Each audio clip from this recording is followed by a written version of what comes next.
Hi friends, NEET UG 2024 paper leak நடந்திருக்கு.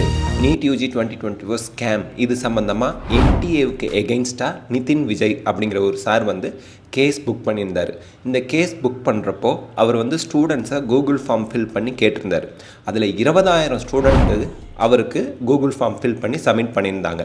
இப்போ அவர் என்ன பண்ணியிருக்கிறார் அப்படின்னா, ஜூலை 8ஆம் தேதி அந்த கேஸை வித்ட்ரா பண்ணிட்டார். அந்த கேஸை வாபஸ் வாங்கிட்டார். அப்போனா என்ன அர்த்தம்? என்டிஏக்கு எகெயின்ஸ்டான வழக்கிலேருந்து அவர் விலகிக்கிட்டார் அப்படின்னு அர்த்தம். இப்போ ஸ்டூடெண்ட்ஸோட கேள்வி என்னென்னா, அவர் பேச்சு கேட்டு 20,000 பேர் கூகுள் ஃபார்ம் ஃபில் பண்ணி அவங்க நிதின் சாருக்கு கொடுத்துருக்குறாங்க.